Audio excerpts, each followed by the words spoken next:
If you've ever told yourself I can make payments, but you still feel stuck, this episode is for you. Today, Tony Manganiello breaks down the payment matrix and why it keeps dads trapped, and ultimately how to start shifting your dollars toward freedom instead of debt. Let's get into it. All right. Welcome back to the Fit Fatherhood Podcast, a podcast for fathers by fathers, where we talk about the four pillars of fatherhood, which are faith, family, finance, and fitness. And I'm excited. I'm always excited to have a guest on. But like I said, if you've been listening to the past few episodes, I feel like we've been hitting some quality guests. Not that the guests before weren't quality, but I think it's just kind of fitting for me in my life right now, where these guests that are coming on just kind of are like, I'm curious, right? And so when I'm curious, it typically is a better episode because I'm asking questions that I want to know and the questions that you guys are asking me to ask them. So my guest today is Tony Mags. Tony, how you doing today, brother? I'm doing great, Rod. Thanks for having me today. Yeah. Look, I'm like I said, we had a good pre-pod conversation, the stuff that you guys don't get to hear, and so I'm really excited to dive in a little bit deeper. That last conversation was like 15 minutes. I got you for about an hour now, so I can get some real stuff out of you. Sweet. Um, but Tony, tell the guys a little bit about yourself. Who is Tony Mags? Well, basically my journey, started when I was 11. My dad walked out on our family and, re- after years of reflecting on all that, I realized, hey, what was the problem back then, as I got older? And while there were a lot of different things that were going on, money was one of the biggest factors. And what I've learned over the years is that money and finances kind of cast a shadow over the family dynamic. And as a father, I told you before, I have 7 children. My wife and I be married 31 years in a couple of months. And, fatherhood is such a blessing, but it's also a tremendous responsibility. And for me, it's being free to be a father is really what every dad should be able to feel Hmm. because, there's the stress in life and finances only make things better or worse. Nobody ever said, you know what, hon, we've got crazy schedules. My boss is breathing down my neck, but gosh, I'm so glad we're having trouble paying our bills. It just makes everything better, Right, said no one ever. And right. so my focus is family, and my family is, I love the four pillars, faith, family, those are the things that have to go first. And that's the way I live my life. My faith is the most important thing. I like to joke about next to my Y chromosome. Jesus Christ is my favorite, most cherished possession. Yeah. And so, I watched my wife give birth 7 times. No, you can't pay me to do that. Yeah. So, but that's really what it's about. It's about, helping men live their lives the way God intended them without the Yeah. stress, if possible. Yeah. Yeah, I think that's important, man, because the finances is the one thing that we all, well, there's a lot of things that we have in common as Mm, fathers, but I think there's the one like kind of thing that we all have in common, no matter how successful you may be, right? We all have that financial component. Some of us are facing more pressure when it comes to finances, and some of us have figured it out and are feeling a little bit less, but it's mm, still there, right? There's yeah. still a need to provide as one of our responsibilities. So um I think it's something that we all have to lean into. And we don't really have those conversations, right? The No. financial literacy is not, we don't talk about it, right? Like Yeah. I know you mentioned it being a part of, your story as a child. And I know for me and my family, we didn't talk about money. Like we had bad conversations about money, right? It was like, Yeah. we get some money, you better hurry up and spend it before they come get it, kind of thing, right? So we're blowing money, or we're saving money in a shoebox underneath the Right. bed or something like that. Like we're not doing anything. Nobody's teaching us how to invest. Nobody's even Yeah. having that investment conversation. We're just, trying to look like we have money instead of actually having money. Yeah, and that's really the most common thing is that most people, they don't talk about money, and you've probably heard the statistics. People would rather talk about their marriage, their health, and everything else, but they don't want to talk about money. And I always felt because of one of 2 reasons. Hmm. One, either people were embarrassed about it, Hmm. and or 2, people who have money don't want you to know because they don't want you to ask to borrow any. And so, well, but the most common thing is people just everybody is in the same boat. What Yeah. we've learned over 30 years and my experience, every single person that I've talked to have, there's been some outliers who had it together, but everybody feels overwhelmed because there's so much uncertainty about Yeah. it. And um, one of the things that I teach folks is that you're uncertain about it because you don't know how it works. You think you got a 3% mortgage, but people don't understand interest rates. People think they've got an 18% credit card, but they don't understand how the interest rates work. And the bottom line is, on average, people are working half of the year just so they can gross enough to bring home enough what they owe in debt payments. And Yeah. half of that is up, about 50%, give or take, is interest. So when you realize you're working January through March just to make profit for the banks, and then the rest, from March through June to make money to pay off some of the principal on your debt, that's why people are overwhelmed and they don't want to Mm, talk about it because they feel like they're the only ones. And most people don't realize that's probably the most common thread that families have. And it doesn't matter how much you make, doesn't matter what color or what collar you wear. White collar, blue collar doesn't make a difference because it's all proportionate. And so it's about trying to simplify things that are so confusing to provide some clarity so that you can say, okay, now I get it. And you can move on and just, have a life with, that with your family that you should have. mhm. Don't let those conversations about money be bad ones, but good ones. And, it's what I'm trying to accomplish and help folks do. Yeah, yeah. I appreciate it. So, Tony, your book title is transforming payment into prosperity, and Mhm. that kind of flips, right? How most people think about money, right? It's kind of Yeah. the opposite of how we think about money. What kind of inspired you to challenge the traditional kind of make your payments stay afloat mindset? Because I Well, mean, that's what yeah. everybody thinks, right? Yeah, and that's one of the things I'll teach folks is that just because you can make your payments doesn't mean you can afford them. A lot of people think I've made my payments, I'm good. But like I said before, no one's been told that half of their payments is interest because Hmm. they don't know how the interest calculates into interest rates versus interest dollars that you pay on a regular basis. And so it's just simplifying that to realize that, what most people do in our culture today is they use all of tomorrow's money today, and we're just trying to get them to use today's money for tomorrow. And what you do is payments are going to be a part of your life no matter what you do. And I started working in this industry a little over 30 years ago. My father-in-law started with he was the godfather of debt elimination. He's before Dave Ramsey and all those guys. And his name's John Commuta. He's retired now, and we're still kind of, I see him every weekend just about, but for Yeah. family stuff. But we've been teaching it for so long, and contrarian stuff that we teach over the last year or so, what really kind of um, crystallized in my mind is that, we've all seen the movie The Matrix. Hmm.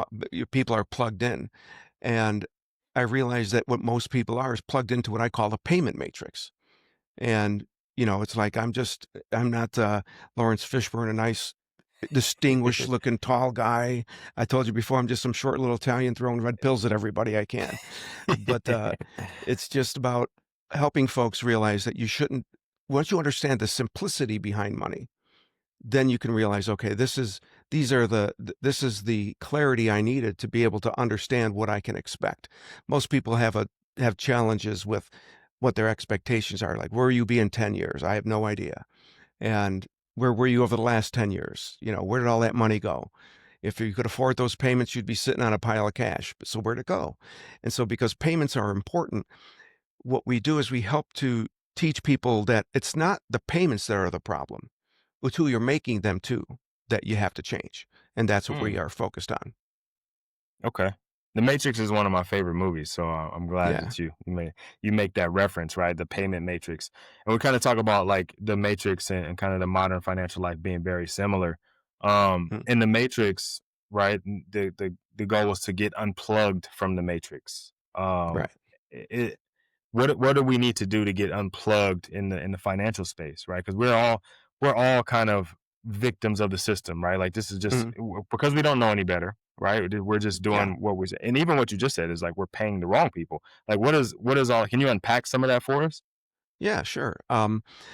The matrix that you're plugged into, that everyone that I teach, and to even I myself up until I learn better, is the banking system. We have our money going to a checking account, right? But your income comes in, and this is what most people do. They budget, and their purpose of budgeting is, I just got to make sure I can make my payments. Mhm, And that is such a critical error because most people are thinking, I need to budget so I can make my payments. And that essentially unknowingly places the purpose of your income to make payments.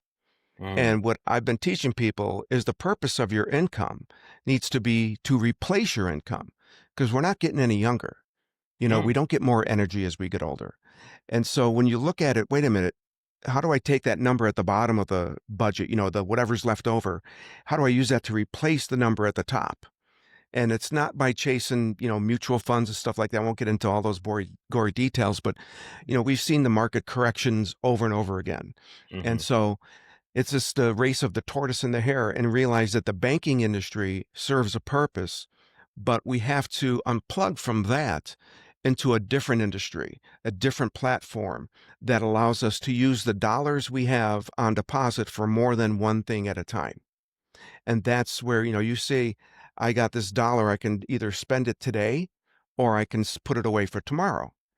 And that's mhm, that's the problem. It doesn't have to be that way. You can use it today while it still works for tomorrow if you are working with the right platform. When you think of the banking industry, when we went off the gold standard in the early 70s, the banking industry had about $700 billion in assets at that time. Do you know what they have now, according to the Federal Reserve, in assets? uh, go for it. I know it's gonna be 20, crazy. over $24 trillion dollars. If you take a dollar and stack it on, if you stack dollars, you could fill the Grand Canyon with the money that the assets they have 3.5 times. Wow. That's how much the banking industry has. And what correlates to that is the consumer and mortgage, that the debt that people in the country carry. That they've climbed up like a mountain. They've got a ton of cash, and we've basically given it because the way banking works. And Mhm, so there's another industry, and it's one that I never thought I would ever even imagine being involved in, but it's the life insurance industry, because the life insurance industry has $5 trillion in assets, and they're growing. But most people hate life insurance like me, like I did, because they don't know how to use it. They're yeah, thinking, I got to protect my loved ones, right? So I got to buy some big death benefits. So the only benefit I ever get from that is when I die. And that's with that type of a perspective, I can see why people don't like it. But when you get yeah, the right kind of contract and you design it the right way, you can use life insurance as a specific purpose, not to pay off your loved ones when you die. Because one of the things I'll teach folks is, hey, insurance companies are also looking to protect themselves against loss of income. So you're not going to just buy a life insurance policy. You have to get qualified for it. You have mhm, to be, they're going to, poke and prod you. They're going to take stuff out of your, they're going to come over and draw blood and all that fun stuff. And if you get a life insurance contract offered to you, that means you're not going anywhere anytime soon. mhm, And so what we do is, I said, well, what if I buy a contract that will do something for me while I'm alive?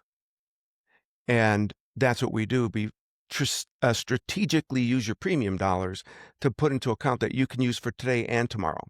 And so what we'll do is we'll teach people you could pay off your debt with the money from your account while it grows.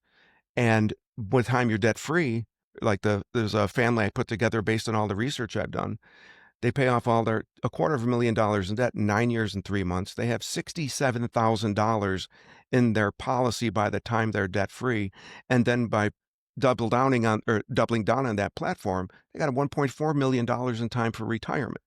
And it's because they're using today's money for tomorrow hmm, by taking this transference of the bank, well, I'm going to have to be my own bank. And so when you do this, you have the same type of loan situation you would normally have, but you're making the payments back to yourself. And so instead of paying off when you think about a mortgage for 30 years, that's 30 years of income committed to the mortgage. Well, first of all, you can get out of debt much faster. And that's the one thing that we learned, well, what I learned with my father-in-law is that, well, people can get out of debt in around 7 to 8 years, completely debt free. Mm. And when you start teaching that, save $120,000 to $110,000 in interest. Well, that's money that you can either keep paying to the bank or put it in your pocket. And I feel like that should be in your pocket. The Yeah. banks have enough. And so it's really just a transfer from a mindset of how the money works and using it so that it's working for you, and not by chasing after like, big, big types of stock market returns and things like that. That's just, you can do that still with the platform. It's not an either or. I got some guys who they are doing day trading with, their stuff. But it's just really the average family, the average guy wants to go to work, come home, make sure everything's fine. And he doesn't want that, that shadow over his shoulder about what am I going to do about tomorrow? How am I going to pay for my kid's education? How am I going to pay for my daughter's wedding? How is this stuff going to work? Because they see themselves working. They're 10 years older, but they don't feel 10 years richer. And that's the problem. Yeah, yeah. What we're talking about is something that you mentioned in the book, like the dual duty dollar, which I think is one of the most powerful, or one of the more powerful ideas in the book in itself. But how you mentioned a platform, and maybe that you can kind of go a little deeper into that. But like, how can the average dad who's putting his dollars to work in multiple ways, like how can he start doing that? Sorry, how can the average Mm, dad start putting his dollars to work in multiple ways, especially if he's already buried in monthly bills, which yeah. everybody's making more money to pay more stuff, right? So we're all buried Yeah. in these bills, right? And like we try to make more so we can buy more, so we can pay more. Where do I start? Well, the first thing to do is to just, take a breath and realize that you didn't do it to yourself. The first chapter is you've been duped, right? Mm. We've all been fooled. We've been doing what we've been told to do. What we haven't really considered is who's telling us to do that. Hmm. The banks are, and so the people at the top of the food chain. And so it's just to realize, hey, it's not about what you've done, it's about what you can do right now. And so when you get your quote unquote budget out, whatever you have available needs to start working towards liberating cash flow. And so what I mean by that is the average family, they say pay yourself first, right? Well, nobody who pays themselves first. Every time I get paid, I know Uncle Sam's getting paid first and everybody else gets paid. I'm paying myself last, just like everybody else. It's what do you do with that to free up the other cash flow that you have? And Hmm. so you teach them how to become debt free. And, it's not very difficult to do. It takes 10 minutes to show you how to do it. If you do it with the way we taught, which is that snowball method, you probably heard about that. You snowball the Hmm. money on top of the money on top of the money, and you get out of debt real fast, which is great. But you're not building any wealth during that time. And it was around 2012 when we discovered this. Wait a minute, you can pay off debt and build tax-free wealth with the same dollars at the same time doing this? Time out. And I'm a numbers geek, so I dove into the numbers and I was like, whoa, hold on a second. Where's this been all my life? And that's what we do is just basically provide that type of platform and understand how it works. There's a lot of noise out there about these types of contracts. And I think it's chapter 9 in the book, which, by the way, I'm happy to give a free copy to people who are listening, the ebook, if, I'll let you know how they can grab a copy. But chapter 9 talks about the myths and realities of this type of platform. And Hmm. there's no free lunch. And it's discipline meeting destiny is like the way I look at it. Put some discipline, to be able to, everybody feels like there's something more that they should be doing. Hmm. And it's like they got this anchor of debt and this anchor of personal finance that they just can't seem to get a hold of. And when they understand how the numbers work and they're like, wait a minute, that's this like, I call it the Shrek moment. You've seen the movie Shrek? Yeah. Right? At the end of the movie, when he sees Fiona change into an ogre, he's like, "Well, that explains a lot." That's when people see Yeah. the numbers. That explains why you feel like the last 10 years have been wasted because you see what they're doing to you. Now, once you have that type of a motivation, then the next question is, let's see how moving forward what possibilities are. Okay. So how am I? It's not. I'd like to pay off my debt, right, in 7 to 9 years. So how are my dollars working double duty? Like, what am I doing in order to do that, right? Because it's obviously, I mean, I could put money into investments, which I am, Mm, and I'm doing all the stuff that, I've been taught to do. But that's more saving money for mhm, later, right? That's like mhm, retirement planning, right? That's not really helping me right now, right? right.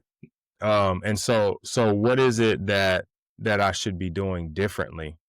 You know what I mean? Well, Like, what is yeah. should I mean, I think I should continue doing that, right? But like along with that, what else should I be doing? Or should I stop that and do something else? Like, what do you suggest?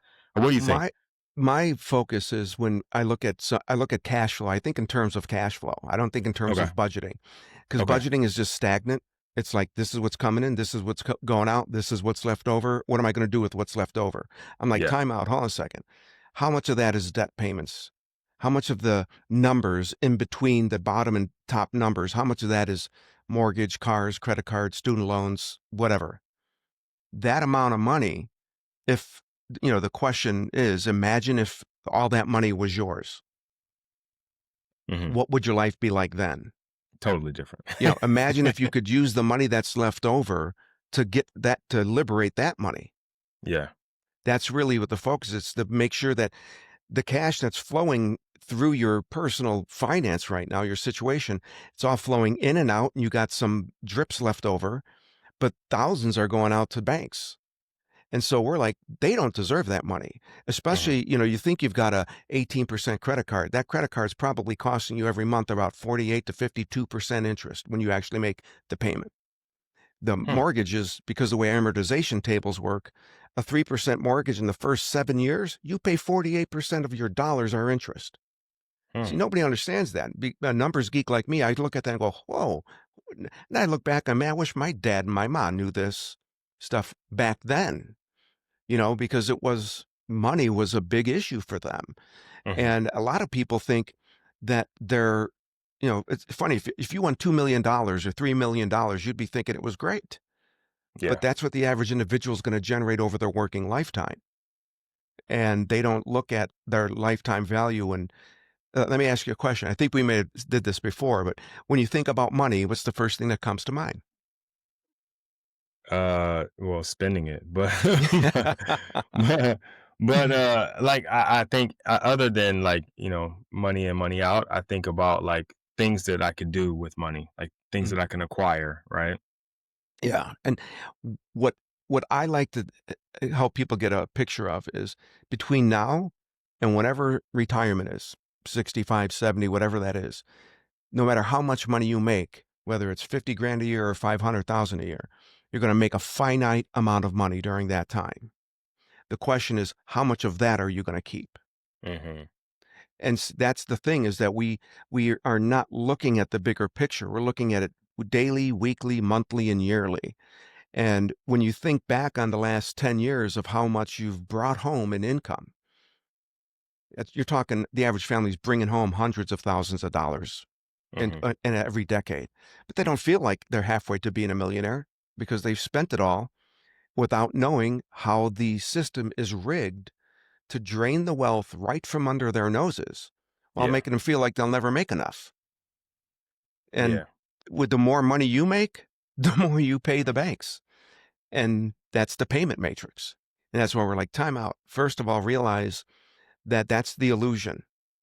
You bought the illusion. And the only time you're going to realize that illusion is an illusion, if we don't do something now, is when you go over what I call the retirement cliff.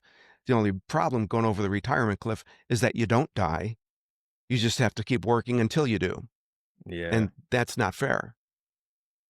Yeah. Yeah. That sucks because my mother-in-law retired twice, right? Because she retired, and then my sister-in-law went to college, and she was like, "Well, we can't pay for college and me be retired." So she went back to work, until my sister-in-law was finished with school, just so she can continue to afford to pay for her home and to pay for school and all of the things, right? And then now she's officially retired again. But I don't want that because Yeah, yeah. right around the time that I want to retire, because I want to retire. I don't want to wait till I'm 65 or 70. I want to be able to enjoy my retirement. And I feel Mhm. like when you get to a certain age, you do enjoy your retirement, but you don't enjoy it in like the way we think about it. Like, oh, I'm gonna go travel, I'm gonna do this, I'm gonna do all that, right? Because you get to a certain Yeah. age, you're like, yeah, I'd just rather stay home. Like I really don't feel like going doing all that stuff, right? Yeah. It's like the last thing you want to do is pack a bag and go sit in the airport, right? The only bag I Um, wanna pack is my snacks I'm bringing into bed while I'm gonna do yeah, some exactly. whatever series I'm binging on that day. Exactly. So I wanna be able to do it young enough that I get to enjoy the Yeah, retirement, and I also want to have enough money coming in that I can actually enjoy, and I'm not just like I just have enough to pay my bills because I'm not working, right? yeah, But I think a lot of us are working up to retirement only to realize that we can't sustain it, right. right? And then we have to go back to work, or we're a greeter at Walmart, or we're doing a customer service job that we don't like, or something, right? We become a Yeah, handyman in the neighborhood, not because we just are handy, but because we got to make some extra money to support the fact yeah, that our retirement isn't what we thought it would be.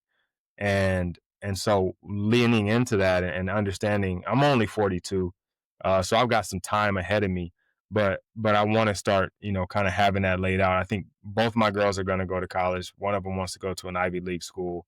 The other one isn't sure yet because she's only 11, but they want to yeah. go somewhere where they're going to cost me a pretty penny, right?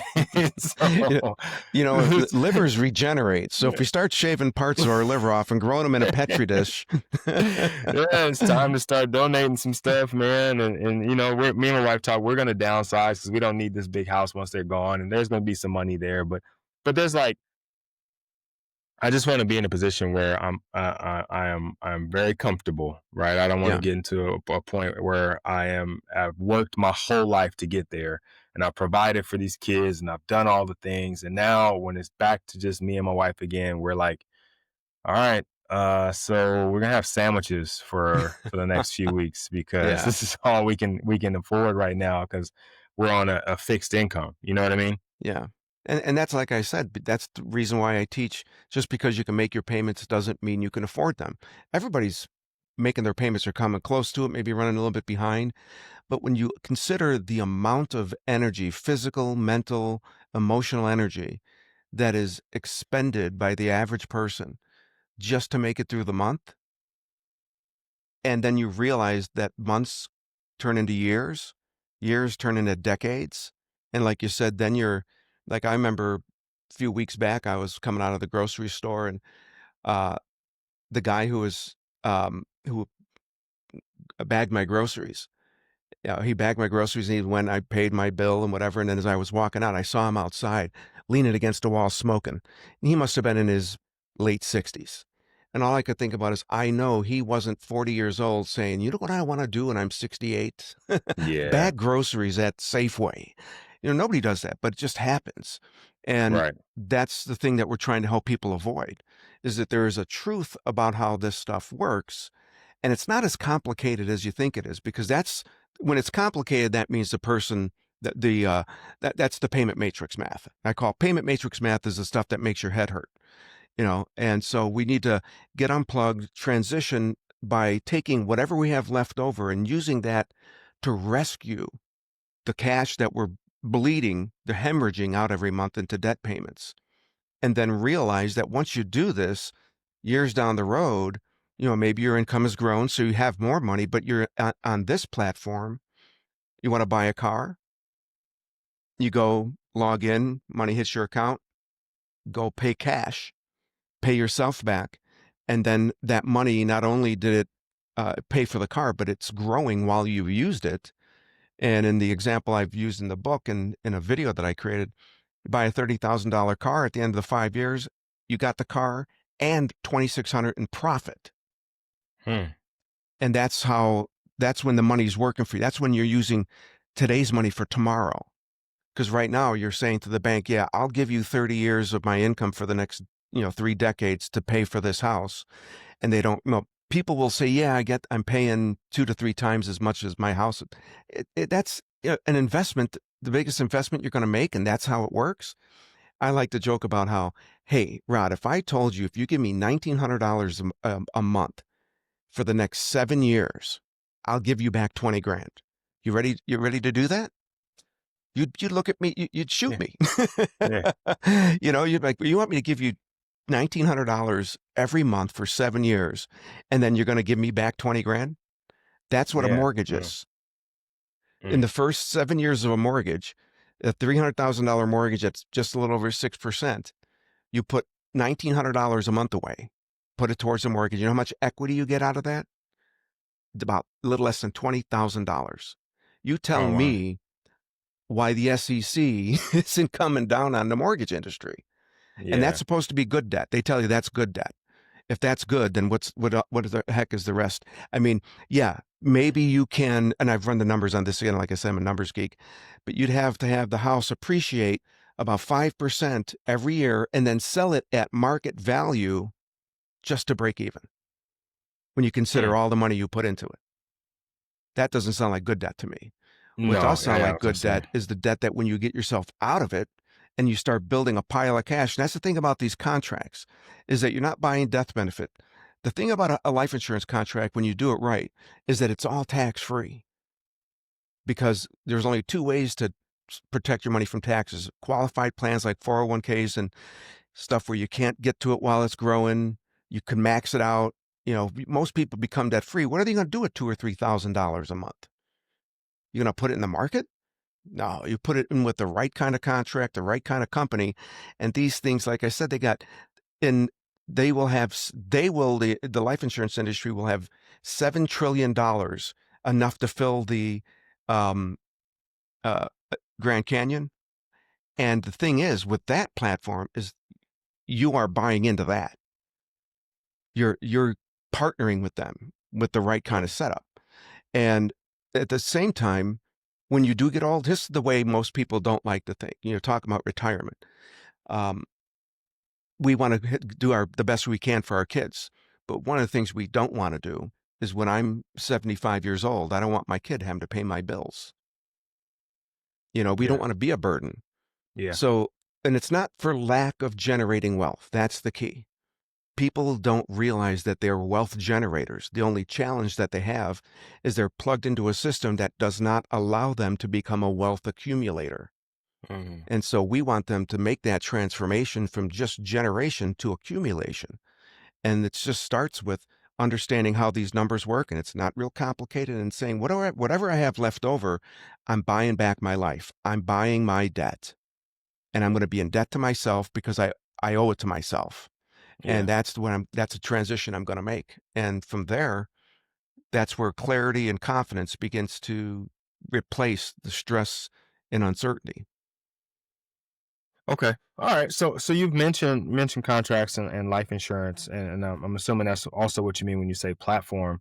So what is it? What is there a particular type of life insurance that I need to be looking like? What like okay? So I come to you and we kind of break down my cash flow and what bills I got going in and out. And I'm sure you're probably like, hey, you probably need to cut that and get rid of that, and we need to Well, make the some thing is you got adjustments, to have a right? life too. Living expenses are to have a life, but let's have a life that you don't have to feel guilty about, really, is the deal. Okay. Okay. Yeah. So we do that and we get to, we figure out what the cash flow is. We figure out what my debt is, like the things that I've taken a loan out for to hmm some degree, right? So then what do we do? What is the next step, or what is Well, the vehicle that I'm trying to get in at that point? chapter 7 of the book, which, like I said, anybody who wants it, I'll let you know how they can grab a copy. It talks about the specifics of what the breakdown has to be. Has to Okay. be a mutual life insurance company. They have to offer a participating contract. What that means is that they share their profits via dividends. It has to be a contract that, without getting into the boring details, it just allows you to use the money while it grows without penalizing you for using it. Because there are contracts, if you don't know it, get into a contract where you start using that money to pay off debt and things like that we teach, all of a sudden your dividend takes a hit. You don't want that. And it has to be a company that's been around for a long time, has all the ratings, all those things that people are looking for. And Hmm. then it's how you use your premium dollars. Most people buy death benefit. Most insurance men sell death benefit. Why? Because that's where the commission is. So we're like, we're not doing this for that purpose. We're saying, Mr. IRS, because back in the 80s, they passed a bunch of laws, 3 laws. Before then, rich guys were putting in $100,000 into the cash value of a contract with $10,000 in death benefit. Wall Street got a little ticked off when they started realizing no wonder we're not having anybody invest, because they're putting 100 grand in. It's tax free. It's growing 4 or 5% a year. But you have to spend the money where you buy just the death benefit to make sure that the life insurance contract satisfies IRS regulations, so Okay. that everything remain under that umbrella is cash that's tax free. You can get to it without paying taxes when you start to take it in retirement.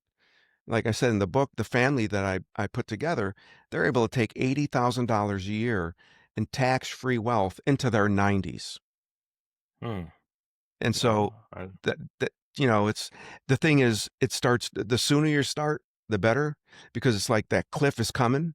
And so if Hmm. you can see the cliff is 2-3 miles away, you can slowly veer up. But if you see that cliff is 2 or 3 feet away, all of a sudden you're slamming on the brakes and you're Yeah. panicking. So it's just a matter of getting to that point where you realize, wait a minute, I've yet to make. So you're 42 years old, you got 20 years. Whatever you're bringing home right now, multiply that every year by 20 and say to yourself, how much of that am I going to keep? Without having to chase, rates of return that I may or may not get, or Yeah. have a 2008 happen again, or a 2020 happen again, where the market takes a hit. And, you're all of a sudden, can you imagine being retired in 2008, 75 years old, living on a portfolio that you wake up one morning and half of it's gone? Yeah. It's devastating. That's when that happened. We were like, yeah, we used to teach. I used to sell mutual funds back, in the Stone Age. But just, you can't, there's no comfort level there. Hmm. I mean, if you know a good, day traders, I don't have the temperament for that, but if you know something's happening, what I teach my guys that do that now is they go online, they get the money, and then boom, they exercise the trade. When it turns profitable, pay it all back. The thing about the life insurance contract is you can request a loan online without a credit check or anything, because you're collateralizing it with your cash value. So the key is to take those monthly payments and build up cash value from day one. That's what we teach most people, who, myself included, who hate whole life insurance. When I said in the book, I don't know if you read that part when John told me about it, and I was like, yeah, whatever. Like, I ain't touching that. That's the torches and pitchforks time. Yeah. But when you buy cash value that's earning north of 4% tax free, and it's money that you can use while it grows, it's a game changer. It changes everything. Yeah. And that's when you're able to say, okay, I'll be my own bank. When I want to take money from to help pay for college, when you fill out a FAFSA form, you're going to be doing that soon, right? Hmm. Yeah. Yeah. Well, I got 4 years, but that's soon Oh, enough. okay. Yeah, I've been Soon through enough. FAFSA 4 times. Yeah, the life insurance doesn't show up on the FAFSA.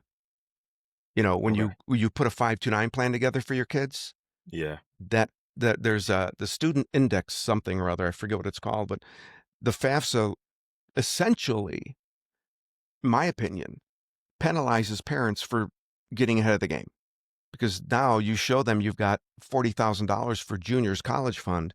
Well, now someone else's junior who doesn't have that has a higher need.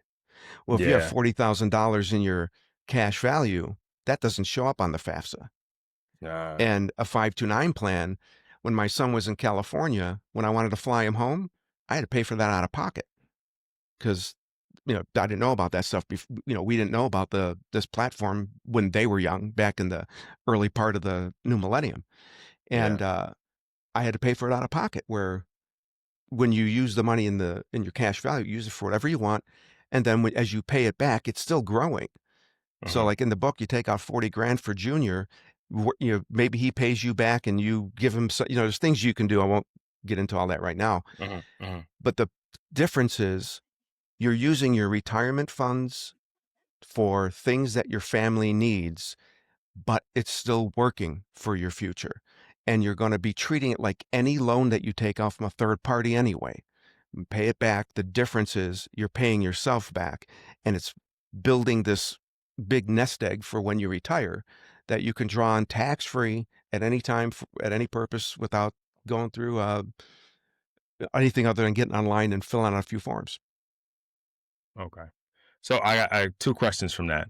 When I borrow from myself as the bank, I'm only able to borrow, and maybe it's a percentage, but what I've built in cash value. Is that correct? Yes.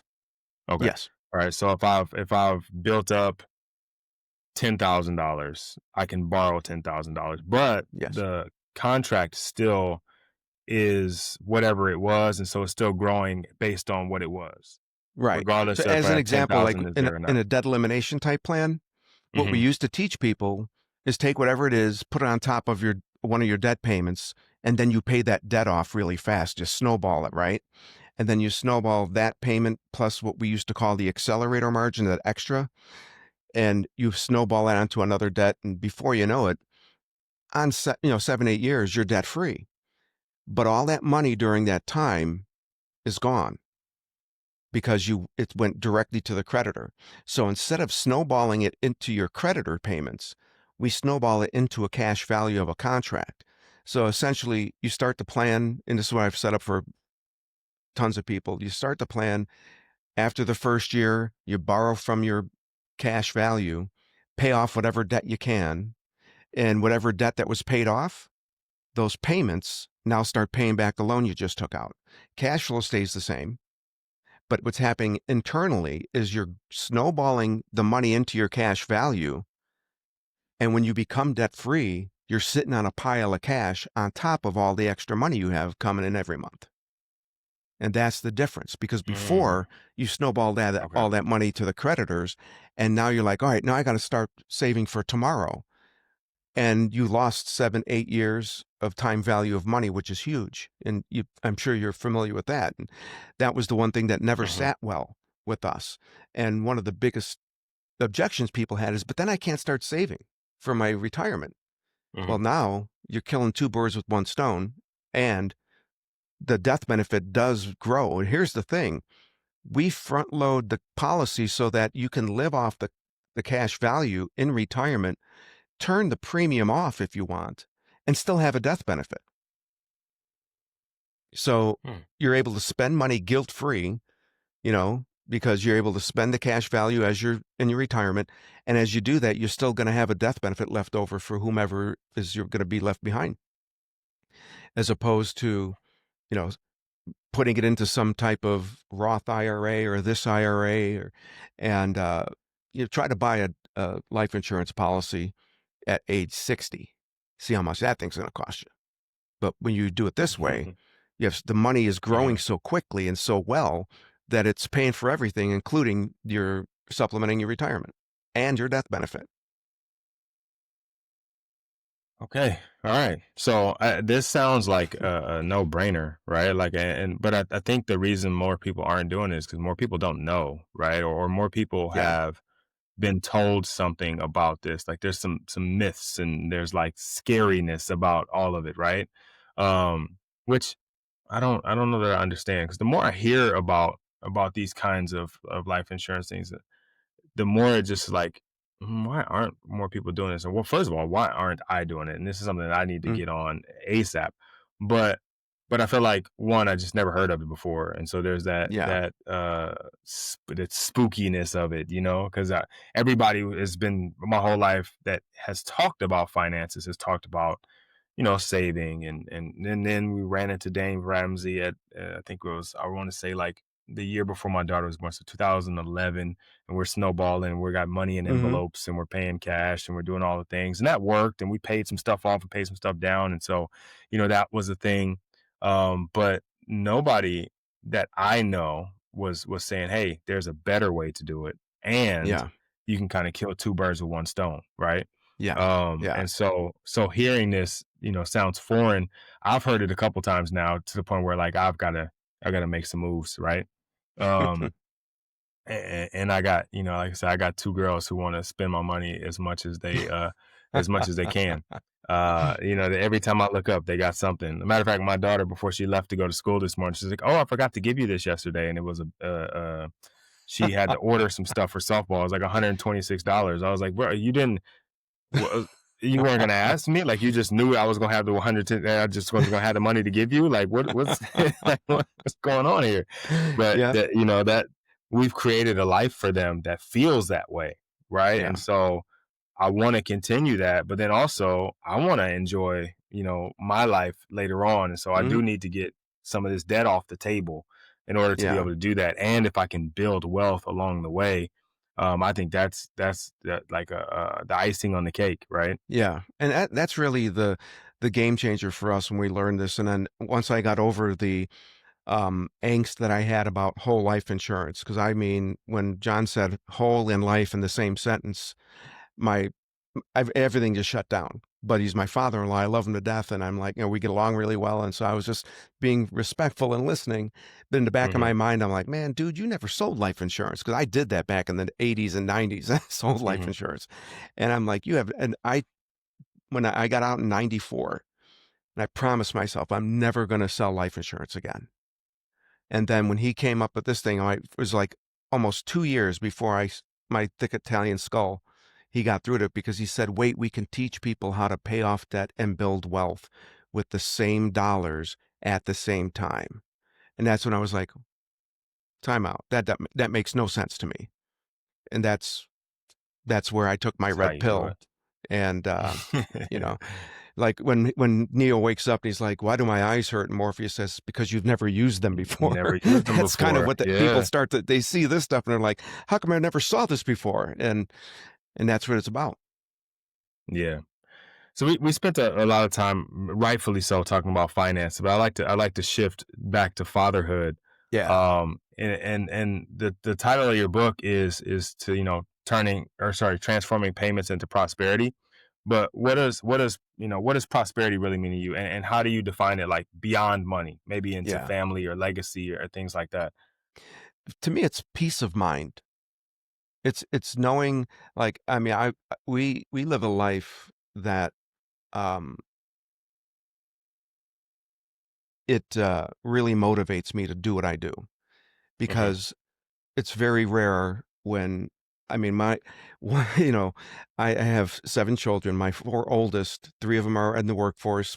And I joke about, I call them by number. When I was a kid, your mom says, she used to go, Andy, Frank, John, Tony. And I'd be like, I'll never do that to my kids. I call my kids, I call the dog's name sometimes. Like Appa, I mean, Marco. Yeah, yeah. But it's knowing that, when, as an example, I have my number two son's 26, lives in California. He's an engineer, and he was FaceTiming me. He went with some friends. They were like at a waterfall. He's FaceTiming me because he wants to show, hey, Dad, look where I'm at. And I was having coffee with my oldest son. We were just Hmm. talking about life. I try to make sure I'm constantly in contact with my kids, even if they're not in the house. And so since he's only a few miles away, we get together for coffee once a month or so. And so my other son, FaceTimes him and says, hey, I'm sitting down with Dominic now, John. Can I get back to you? So I go to get back to him later. He didn't get back to me later that night. It's a Friday night. The kids are, they're all doing their thing. And I get a FaceTime from John. Him and his buddies, they are at an Airbnb. They got an Airbnb, Hmm. and they're having a party. They're just having drinks and celebrating, playing, and having a good time together. Here comes my 26-year-old son. He goes back on the back porch. He wants to FaceTime Dad and tell Dad Yeah, what's going on. yeah. And to me, that's what it's about. And then when my two sons 2 and 4, were on the phone, we're big Bears fans. I'm from Chicago, so I've infected them with the Bears, misery. Um, but my son Nico's talking to John, and Nico says as he's going by, "Love you," and he hangs up. So that to me, that that's priceless, Yeah. is knowing that my kids will tell me they love me no matter how old they are, and that they love each other. And to know that no matter what else has happened in our lives, that we've achieved that, that's worth more than any prosperity money can buy. Yeah. Yeah. I think that's all those things are super important. One, like at 26 years old, having a party and you still want to just connect with dad, right? Yeah. Or connecting with dad just to go have a cup of coffee and just catch up. Like, hey, these are things that are going on. Or, I'm out at a waterfall. Hey, dad, check this out. Like that means a lot, right? Like that you have formed such a solid connection and bond with them that goes beyond that's my dad, right? Hmm. Because they want to share cool moments with you, even when it's not cool to share cool moments. You know what I mean? Yeah, like, I know. like That's at the thing. It's 26, like, nobody else at the party was calling their dad. Like I was nobody. never the only thing. If I ever called my parents at 26 on a Friday night, it was It because they was had to come get trouble. me out of jail. Yeah, yeah, it was trouble. It was trouble. Yeah, hey, look, I need somebody to bail me out. You know, or where the Yeah. car broke down. I don't know what to do. I'm stuck. Can you come get me? Something's not going well. At 26, yeah, we're not looking to connect with our parents in the way that your sons are. So that's kudos to you, right? Like you've obviously done something special there. Um, Kind of staying with the prosperity idea. If one of the guys that are listening, this is tough to say, but if they can make only one change, right, after hearing this episode, right, to Mhm. to help them move from making payments to building prosperity, right? And prosperity, and this is different, right? Because the prosperity or the things that you were just talking about right now go above and beyond prosperity, like in Yeah. terms of like finances, right? Those things are invaluable, right? Mhm. But in this particular question, I'm saying more in the value side of things, more in the financial side of things, just to go from making payments to building prosperity. What is the one thing that they could change? Well, the first thing, and we talked a little bit about this before. I think I like the way you put it, pre-pod, right? It's about Mm-hmm. mindset. You know, Mm, um, one of the things that I learned myself because of the way I grew up, and I won't get into all those boring details, but without my dad around, and money was always tight. And I'll just sum it up this way: if what happens when something really good happens, something exciting? What's the first thing that we say? I can't believe it, right? mm-hmm. So Mm-hmm. something great happened. I can't believe it. When um, you're told you need a new transmission, what do you say? Story of my life. Mm-hmm. That's the problem. We are expecting the bad, and we can't Mm, believe that good could ever happen to us.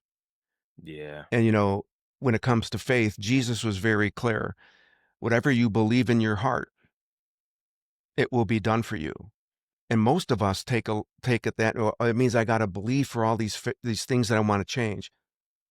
Just like you do a cash flow analysis for money, it's almost like doing a spiritual analysis. Say to yourself, what the things that I'm, people talk about manifesting. I'm not a big manifesting believer, but I do believe faith and it's not karma, it's sowing and reaping, right? Mm-hmm. We Mm-hmm. reap what we sow.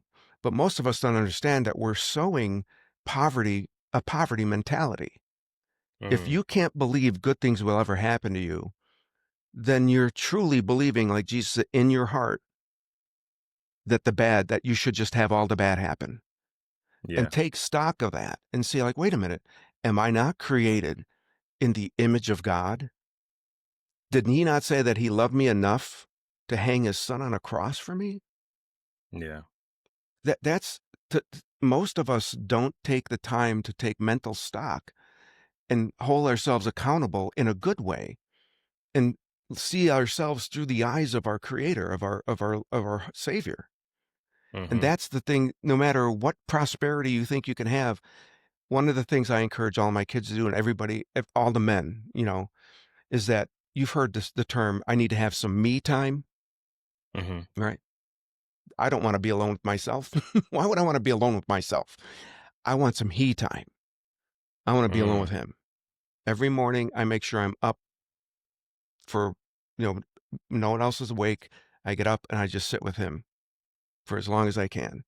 and I've got a routine. I do meditation, I do my prayer life and read the word. I've been doing that for over 30 years. Yes. And that is where, my, when people say you're in a plane and if the masks come down, put yours on first before you help Mm-hmm. others. You have to put your mask on first thing in the morning Yeah. because we live in a world that's a depressurized cabin. And so if you're waiting until things go wrong to put your mask on, it's too late.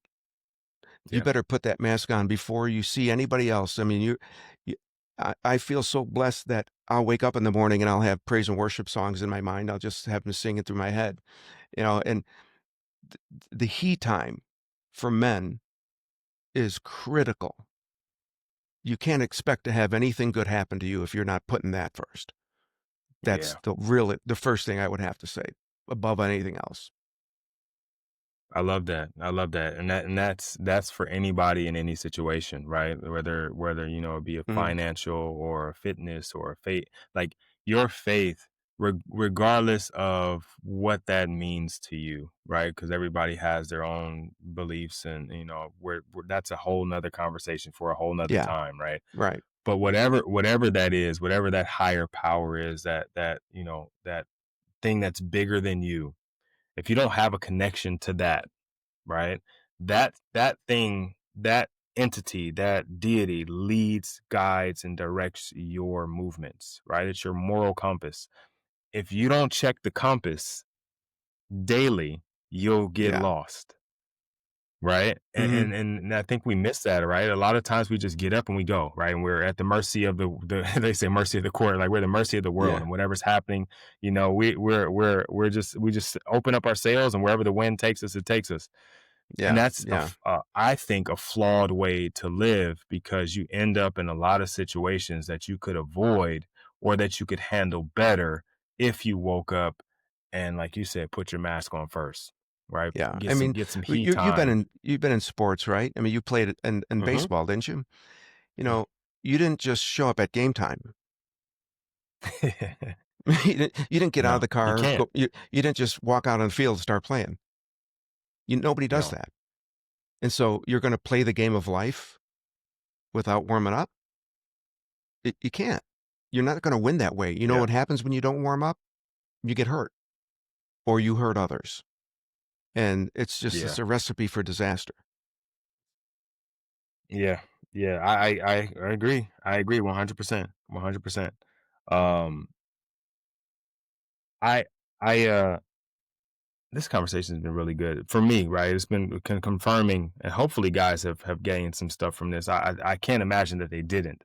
I know that I've definitely been convicted in the sense that I need to do some deep looking into how I'm paying, right? Paying my Mhm. my bills, and look at that differently and get my mindset different, right? Like budgeting to zero just to pay off everything is not getting me where I necessarily want to be. Hey, that $24 And I know. trillion dollars that the banking system has didn't come from nowhere. Right. Yeah. And I've got some different ideas and some goals and some things that I want to accomplish for myself. And so I've got to start taking some action. Um, can I ask you though, as a father and a leader yourself, what is it that you hope the next generation learns about money that our generation, and I mean, I'm 42. Your Mhm. sons are 20 years younger than me, so maybe I guess that would put us in different generations. Well, I would just say previous generations have missed. Well, that they how do I say this without making I don't wanna sound like I'm a conspiracy theorist, you know? I mean, I can get all deep into the weeds when it comes to, like, the Listen. creation of the Federal Reserve and all that other stuff, but it's Yeah. just to realize that, um, you have to be grounded first. Mm, You have to the interesting thing about this generation that we're raising, like my kids and well, I have all boys because my baby's a girl, right. so yeah, and like, as a father to a girl, I had 6 boys. What am I gonna learn? Start all over. That's the Yeah. number 7's a girl. I throw all that out the window. And I joke with people, say, if you're ever looking for me, just look around her little finger. I'll be wrapped around there. But it's to just look at things critically. I think what has been lost is critical thinking Mm, and question without being rebellious, but just question to make sure that what you're hearing makes sense. Like if you tell someone, I'm going to give you 200 or $300,000, you're going to give me $2,000 a month for 30 years. $2,000 a month is $24,000 a year times 30. That's like $700,000. And this house is it's $300,000. If you're not yeah. questioning that, it's one of the things that, because I like to simplify stuff. If you want to know how quickly you can become debt free without having to calculate all kinds of different crazy things, just come up with the amount of debt that you owe, the balances on your house, cars, whatever. Take that amount, double it, and then take what you bring home every year, whatever that amount is, and divide that double amount of money. Say you have a $300,000 in house debt, car debt, whatever. You got to take 600,000 and divide that by what you bring home every year.